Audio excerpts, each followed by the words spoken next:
İkincisi dersi hadisi Sahih Bukhari'den. Elhamdülillahi Rabbil alemin. Ve salatu ve selamu ala seyyidina seyyidil enbiya vel mursalin ve ala alihi ve sahbihi ecmain. İmam Bukhari rahmetullahi aleyhin halatından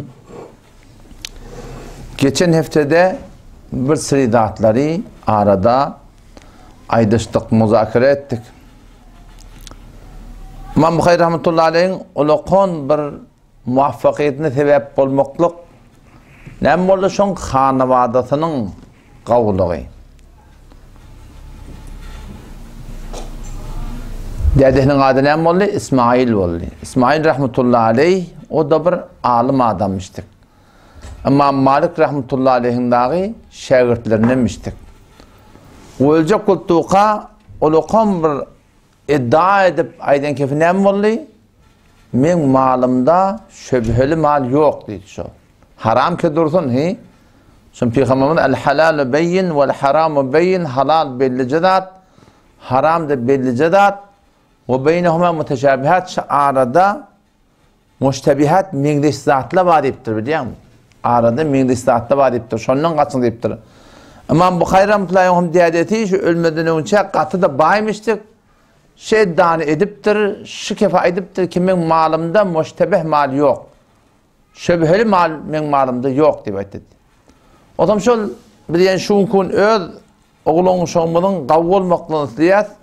Şon hakkında uluqan bir ehmiyet vermeli adamın, innemeli adamın näme? Şolun imiti halal olsun. Allah bilmellerden olsun, Allah muamele etmelerden olsun. Şoňa meňdeş haýsy bir şeriatyň tertine gadanmalardan bolsun. O köz zaýyna şübheli mal. Bir halal iptu, bir haram iptu, bazı mesailde böyle jedid bolýar ulamalar arasynda tefawutray bolýar. Şol şübheli zatdanna ay aňyda dursun da gerekkä diýip şoň hakynda bar ahim çyndan bilen guşamaklyk gerek. Şoň bokurda deşen ödi. Wallahi taala beren wa'desi de bar. وَمَنْ يَتَّقِ اللّٰهِ يَجْعَلْ لَهُ مَخْرَجًا وَيَرْزُقْهُ مِنْ حَيْثُ لَا يَحْتَسِبْ وَمَنْ يَتَّقِ اللّٰهِ Allah'dan korksa. Yani takva ihtiyar etse. Takva diğerleri haramdan kaçmak değil. Takva diğerleri şüpheli haram olamasın. Asıl takva şu. Asıl takva hadiste gelişi şol şüpheli mi Allah'dan kaçmaklı. وَمَنْ يَتَّقِ اللّٰهِ Allah'dan korksa يَجْعَلْ لَهُمْ مَخْرَجًا Allah şuna yol açacak deyiptir. 7 kat atman, 7 kat yer aylap durun Allah Teala şu benden bela teşbih arkanına var ya. O ne yaparım doğruluğunu kan bundan almasak, bundan da bolmasak ne yazıcı olur kadip başa aylap durun Allah Teala onu da cevabını veriptir. وَيَرْزُقُ مِنْ حَيْتُ لَا يَحْتَسِبْ Gümen etmeyen yerine verecek deyiptir. Gümen etmeyen yerine. O zaman biz yani şu oğlunun şoğumunun qavvolmaqlığına, ehli ilm bolmaqlığına, bizden sonra baqiyat, salihat qalmaqlığına Allah'damız baki baraqim şoň hakkında netice verecek bolsa ne etmeli? Şol iyimitine, loğmatına beter havardar bolmaly bolýar. Abu Cafer Muhammed bin Hatib Varraq diyen muhaddisin biri İmam Bukhari rahmetullahi aleyh'den soraptır. Keyfe kâne bedu emrik diptir. Sen hadise heves olmaklığın, hadis ya tutmaklığın, hadisin hakkında dehmet çekmekliğin tenki Hasan'dan başladı. Nereden melek şu formda tengülüğüne düştü diye soraptı. Onunla deyiptir, olhimdu hifdel hadis. Men hadis ya tutmaklığın bana ilham edildi ve nefil kottab deyiptir. Mekteptedim ben deyiptir da.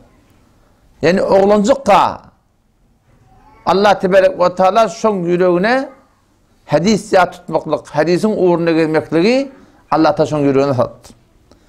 Onu soradım diye kemete aleyke izzâke neçe yaşındadı? Mekteptedim diye de mektepte neçe yaşındadı diyene aşrı senine ve kalletti. 10 ya 10'un azıcık yaşında men hadis ya tutmaklığı deyip Allah Teala men yüreğime için talı deyiptirdi.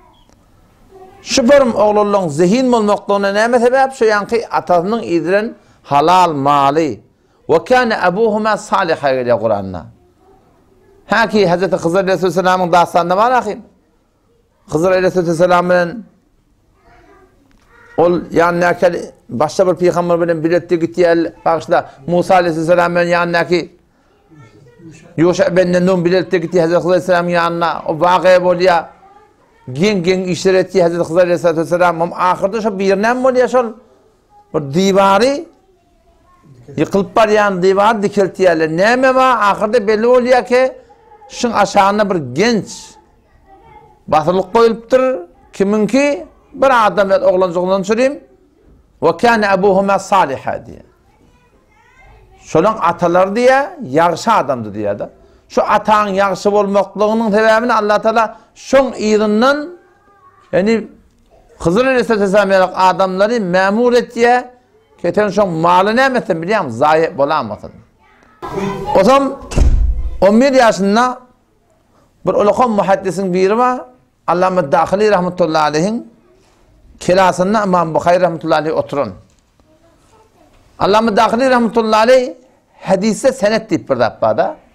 Eyde şu bir yerin ma ne çarka versen ki 5 arka 6 arka senedin ma mana kakamın falanını yetiptir diyende hen şu o arada senet var o senedin bitir kaym oluyor desen hadis diyen zatlarda senet var yani bir adam şu peygamber Kudası'ndan sonra eşittim diye aytacak da kimden eşittin ol kimden eşittir arka senet var bedune senet hadis kabul edilmiyor. Şu da ümmet-i İslam'ın bir imtiyazlarının bir şey.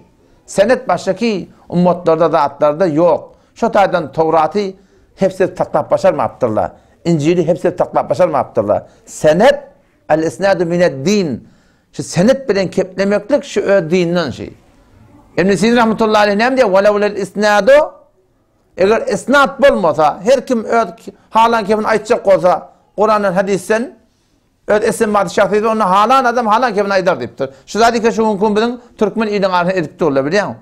Kur'an'ın isim vardı şahsiyeti. Senedin nerede? Senet yok. Kimden ayttiyan belli de. Hadisten isim vardı şahsiyeti. Kimden ayttiyan? Anında senet yok.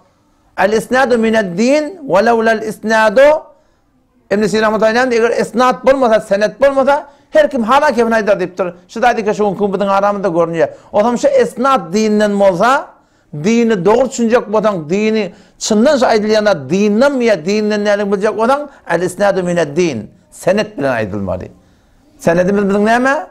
İmam Azam Ebu Hanife rahmetullahi aleyh mezhebinden mufta bihi kavliyle. Mufta bihi diğerleri Hanefi mezhepteki havatta ulemada kendi kadar belirttir da o burada diye bu burada diye işte da muhakkak ulemalı var şu fetva şuna ha olur kenara koymalı hadiptirler. Şuna diyelim mufta bihi. Şuna amel edilmeli. El-isnadu mined-din.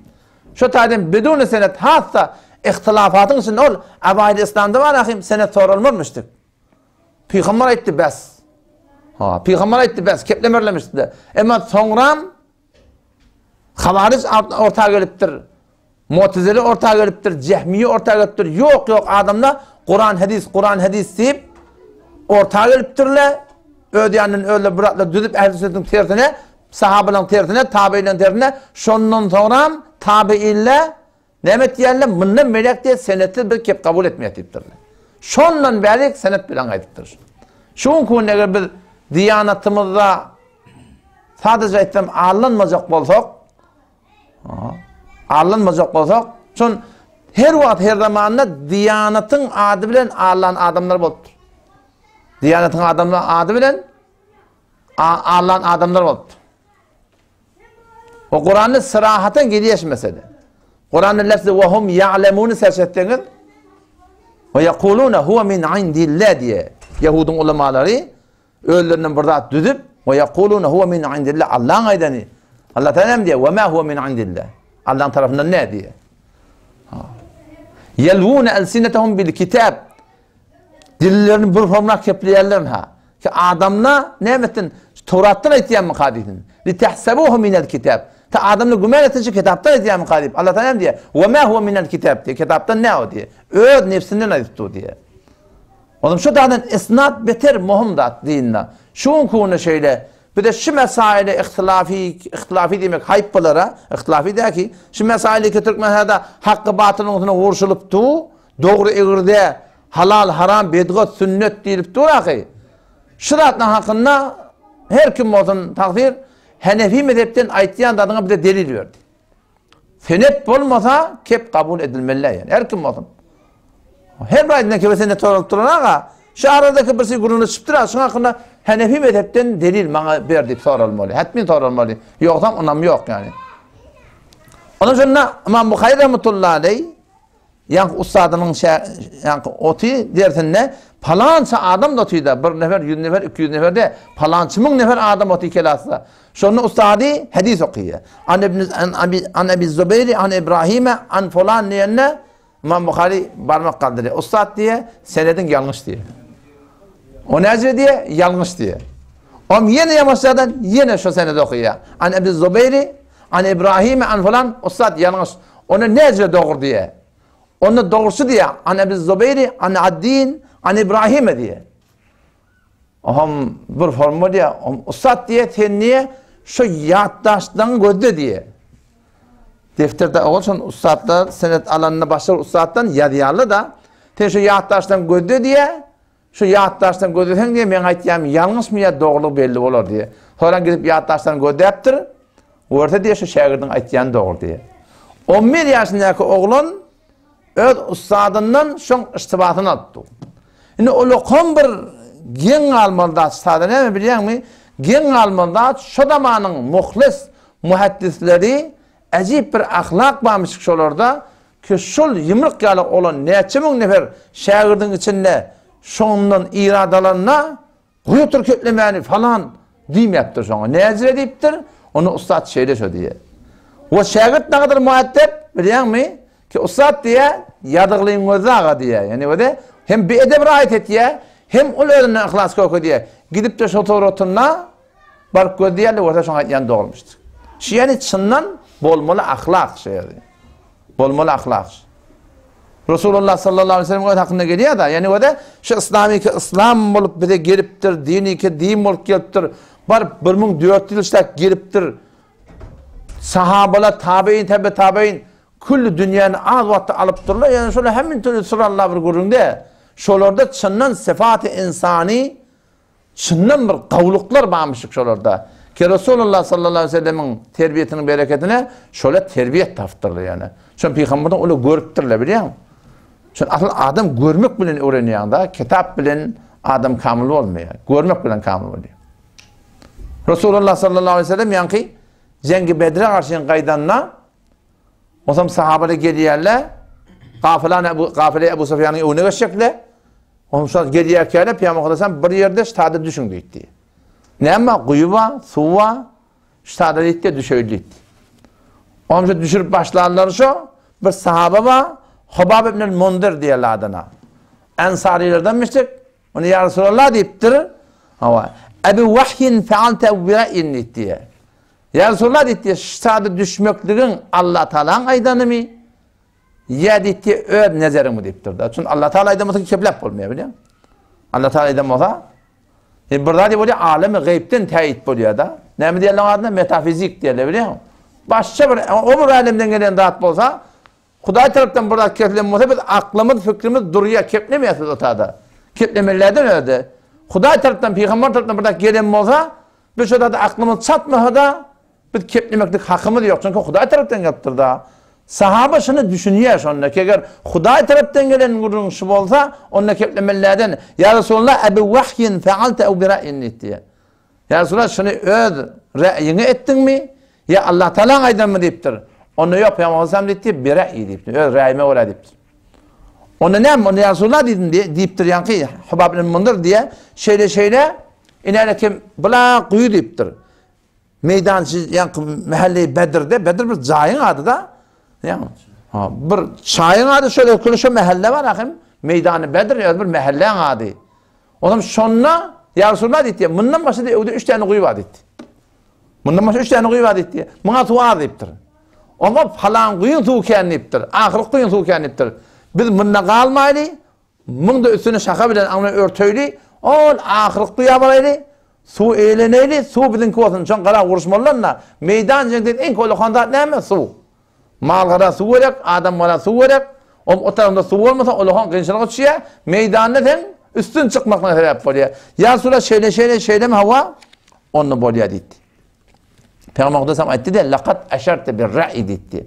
Çından kavm maslahat verdin deyiptir. O da şuna diyerler var. Şu vatandaşlar şu nizam haside nizam cihanın sen demokrasi diyerler biliyor musun? Ki adamların aydanlığı ödemeli, adamlara da keplemeni icade vermeli, adamların da nezirlerini ödemeli. Peygamber Kudüs'em şunun hakkında nihayet demokrasi de bir zamanın peygamberine bir ami adam nemet diye meşvere veriyor, o da teşhis meşverini kabul ediptir. O lokon da ataş. Kullan kanun ceng ne mi? Kanun ceng de şey fermanda bir bırakıp da kolas etken kütleme otur diyeceğiz herhalde şey değil mi? Filmecek mi ne diye biliyor musun? Ama peygamber bulup şu sahaba alakım sen ne mi diyen diyemektir biliyor musun? Ve acayip baştaki sahabalar da var alakım şu tada sen ne mi deyip beyttin peygamberi kepledin başka sahabalar da beydiyen daha diyor. O şu doğrultusunda o adam da öde gurur alan daha diyor. Şun sahabeler şimdi bileyelim ki Peygamber Kudüs'em beşer. Huday taraftan gelen vahyin hakkında Peygamber hiç bir kemsilik edecek ki. Ama beşerliğine de karşısında bir adam. Avval Peygamber'den çoğunluk ediptir Mekke'de. Ama Medine geliptir ya gelmeyiptir. O Bedir'in meydanını bu tarlarını tanımıyor. Peygamber bolsa da ilmi gaybi yok. Batırılan haber yok. Şu da sahabeler Peygamber olmanı bir Peygamber oluşarak beşer kabul eder demiştik. Hemmedattan haberli bilmelimiş ki Peygamber Aleyhisselam'ı. Onun sonundan şu tuğratında şey deyip de var akıyım, şeyde kayıtlayarlar, o şu tuğratında meydancında hem piruz oluyorlar. Yani şimdi nihayet bir bol zat şey. Ola kollu gışıkları aytmaklık ve gışıkta da ola kolları aytmaklık şu sahabeler arasında Peygamber Aleyhisselam'ın terbiyetinde bağmıştık şu. Bağmıştık şu biliyor musun? Ki var akıyım şola birbirini bırak yerine kıyın görmelemişler. Hatta Hazreti Ömer radıyallahu anh hakkında geliyor ya. Hazreti Ömer radıyallahu anh Muad ibn Cebel bilen o Hazreti Ebu Ubeyde bin Cerrah radıyallahu anh ne deyiptir? Bana haberdar yapın deyiptir. Ben işleme haberdar yapın, ben yanlışamayın. Bana ayttan durun deyiptir şu. Şu an bir de şey diyete biliyor musun? Kelime akın takdiri olsun, Mufti Merdani sahip olsun, memnun olayın, her kim olsun. Haydi bir muğdedi ki görüyen ki bana fikret yan ağaç doğru değil mi kadiyen? Şer'i taydını doğru değil mi kadiyen? Başka birini burada eşittirdin. Ya ahlaki taydını sen burada söylemeyersin. Şey değil mi? O sıdatları siz hetmin edep bilen, ihtiram bilen malakim bir de şimdi bana ne yapmam gerek? Tezekkür vermeklik gerek yani. Tezekkür vermeklik gerek. Şahit desene yanlış olsun neyin? Biz de şunu edep ihtiram bilen kabul etmek gerek. Kabul etmekliğimiz gerekiyor. Yanlış da olsa sizden kabul etmeyen teyyar olmaz. Şayet sen yanlış yapma olun. Şayet siz yanlış yapma olun. Karar der ki sizin her bir aydan dağdınız etmiş o da olun. Şayet sizinki yanlış olsun. Bu barha oluyorsa ben gördüm ki yanlış oluyor. Doğru olan kayıtlayan doğru oluyor. O zaman şu taydan baş sıdatları bir öderim rahat etmez. Ben şu an Türk meselede ne kadar takdirler görüyorsun da. Hem mesela yönün ne kadarını görüyorsun. %50'si şu namazında irat var. Ha, şu Allahu Ekber deyip duruyor ya, elinden koyulan şey de akanam şey diye kelibilen. O ne bir şeyle oluyor biliyor musun? Şolara daha da edip bulanak. Daha da edip bulanak da. Daha da etsen malakayım sen o zaman ulukon tomoşa tur diyarlar başına biliyor musun? Yumruk gacı olan halın sen takdir et, onu takdir olan ben Peygamber'e ediliptir biliyor musun sen? Ya Resulullah şey Allah'ın aydan bir öyle aytiyan mı deyip biliyor musun? Şu suratında yani açık kol yani bizde şu suratında var akıyım yani edep ihtiram bilen birbirimize tezekkür vermekten gerek. O kişiliklerde de şey istedat olmalı ki falani sen yanlışyan elçik şugurundan nitele onlardan da gerek ki ha bir de onu yanlış ya da bizim için şimdi doğru der o deyip hem sana ki bizden gerek şu ahlak ki siz bize burada diyende her şey demeye deyip ben yanlış yaptırın o demeklik bizden de şudatlı gerek sizden de şudatlar gerek yani. Ki falani sen şu kadar ilmin yok, sen şu kadar bilmin yok. Sen şu meselenin hakkında sen yanlış yaptın. Sen yanın var akıyım fukahalan aydan ne, müştehitlen aydan ne? He şeylemeye deyip sonra sizden de dolanmaklık gerek yani. Yok hem ne evet ya? Yok hem adam var akıyım cadde haki vurduruyorsun, kaptalı vurduruyorsun. Düşünüşünü oraya ihtiyatın biliyor musun? Ya Mufti Merdani sahib Cerit başlamak ne mi dedi? Fukahalan müştehitlen aydan ne mi dedi? Bırak dedi baytta. Ne mi dedin? Burada da kalan bulamak dedin mi? Değerli ağalan bulamak koyuyordu dinleme. Değil mi? Evet, her gün Kur'an'ın ölçüsüne, hadisin ölçüsüne, fehmine derk edip de fukaha müştehitlerin köle işim olmayacak o da değerli ağalan bulamak deyin. Her gün burada diye biliyor musun? Şu da hakkında biz çından bana çok koyalım. Biz gerekli ki ödümüzde şu form esas öğretmektik inşallah. Bismillah. Şimdi barayli diyertin ödüne. İmam Bukhari rahmetullahi aleyh iştada bab bağlaptır. Keyfe kâne bedul vahiy ila Resulillahi sallallahu aleyhi ve sellem. Ve kulullahi azze ve cel inna evhayna ileyke kema evhayna ila Nuhu ve nebiyyine min ba'dih deyip bab bağlaptır. Bab ne mevtine? Ne yaparım Resulullah sallallahu aleyhi ve selleme? Allah taraftan vahiy gelmekliği başladı deyiptir. Yani ne yaparım başladı şu deyiptir. حدثنا الحميدي حدثنا سفيان حدثنا يحيى بن سعيد الأنصاري قال أخبرني محمد بن إبراهيم التيمي أنه سمع علقمة بن وقاص الليثي يقول سمعت عمر بن الخطاب رضي الله عنه راوي روايته كمن حدث عمر بن الخطاب رضي الله عنه اشتم diye. İşte o da şuna senet diyorlar. حدثنا الحميدي حدثنا falan. İmam Bukhari rahmetullahi aleyh şu hadisi kimden eşittir biliyor musun? Şondan anında eşitqaydan hamanavada yakin adam var. Bundan eşittim, olandan eşittir, olandan eşittir, olandan ta ki böyle Hazreti Ömer radıyallahu anh'dan o kimden? Resulullah sallallahu aleyhi ve sellem'den eşittim diye. Şu aytiyen kevini senet bilen şu Peygamber aleyhisselam'a elpti. Onun şu ardaka ne mi diye şuna senet diye. Şu adamların her gaynutuna ümmet-i İslam'da kitaplar yazılıptır şu adamların Esma-ı Recal diyorlar. Esma-ı Recal şu adamlar var, şu adamlar kim? Şu ulemalın yanı, muhaddislerin yanı, fukahalın yanı şurada tanıylayan adamlar. Yani muhtehem adamlar de, kabul edilmeyen adamlar de, he orada burada kabul adamlar. Şuna diyeler senet. O zaman şu an Cihan İslam'da, bizim öz aramızda da Sahih Bukhari diye serpeyirler var hücrelerine. O zaman şöyle ne diye bile haddetena diye de söyleyeyim. Şöyle haddetenatın ne? Eğer şu Sahih Bukhari'ni bir ustadın diğer tanımadık o da şöyle gurrun ma. Şu doğru değil, şu haddesine diyemedi. Bir de hadis aydı diye da senedi yok. Hangi senedin? Biz şu hadis aydı yatmış şu haddesine diye okuyana. Men arkamda senet var. Men Mevlana Muhammed Yusuf rahmetullahi'den okuyuptun. O falaniden Mevlana Ben Nuri'den, o falaniden. Şu form arka gidip o Peygamber'e var ya şu. Şundan yani senet var arada. Hemen toride ve şey şol İmam Bukhari'den beri senetleri mana verilip kaydıptır. Şu arka şu form mana veriliptir. Bir yerden öldürdüğün daha yok yani. Şimdi bilemeyeceğim. Ama olaydı ki şu mantığı Türkmen Sahra olsun, her yerde olsun. Hadis ders veriyerle ve hadis ders verip suretuna haddesena diye şolun haddesena diyemesi var akım doğru değil yani. Sadakat yok şunda, yalan şu yani. Yalan. Sen ders alma yerden ne mi deyip şu senedi sen ödününü sırp veriyordun. Bir de hadis ayıttı diyen de sen. O sen arada kimden ders aldın? Haydi şeyhin hadisen ders aldın.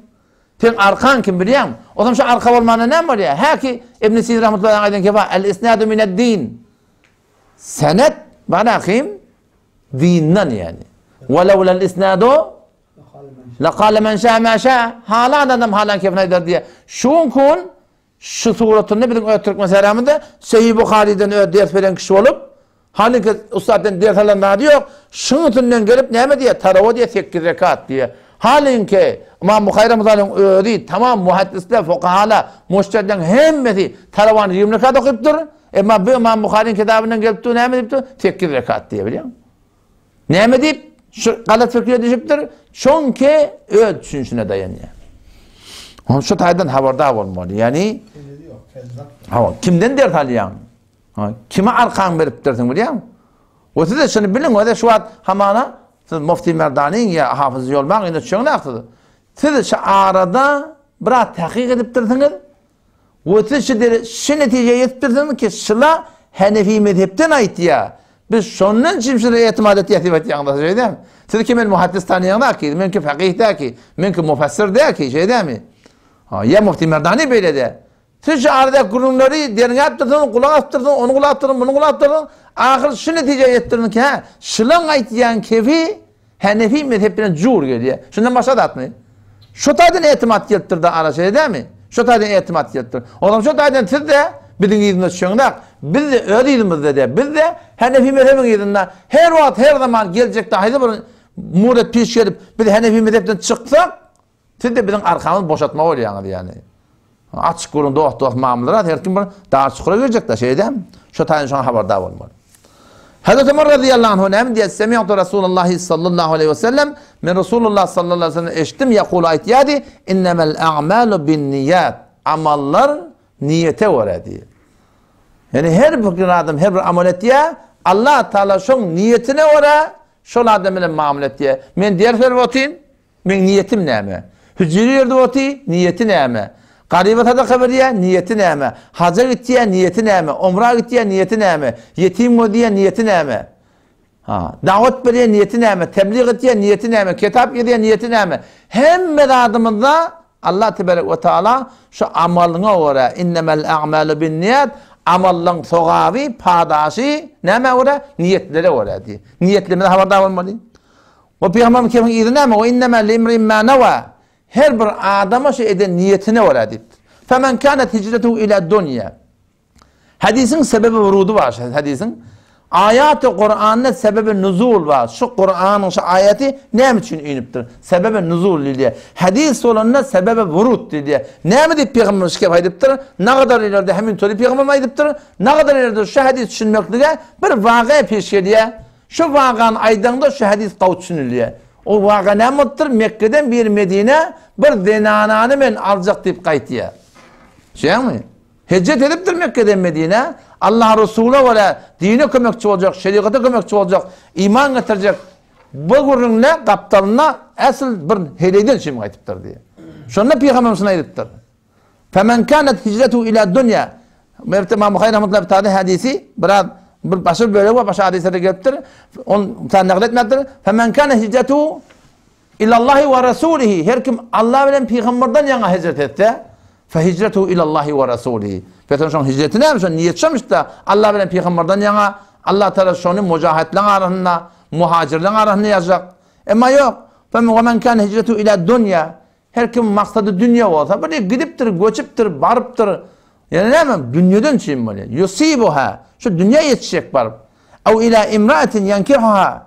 Ya bir denanadan çiğim hicret ediptir. Peygamber ne diye? Fe hicretu ila ma hacere iley. Şun hicret edin adından yana ediptir. O zaman şu taydan bir de gerekli şu ettiyen amallamızda ne mi haberdar olmalı? Niyetimi de haberdar olmalı. Niyet beter muhim zaten. Niyetin Türkmen'e ne diye? Yaxşı niyet yarım devlet diye de şey değil mi? Yani niyetin doğru olsa sen yartı padaşın hasıl bollu. Şimdi sen şunu istikamet edip dursan ne olacak? İnşallah da kamil olacak. Hop inşallah hadis taşın bolur dedi. İnşallah Allah'tan nisip etse inniki celete hatta Ayşe radıyallahu anha Resulullah sallallahu aleyhi ve sellemin ne form vahiy geliptir ya? Vahiy ne form geliptir? Şonu aydır inşallah Teala onu peydalar. Vesselamu aleyküm ve rahmetullahi ve berekatuhu.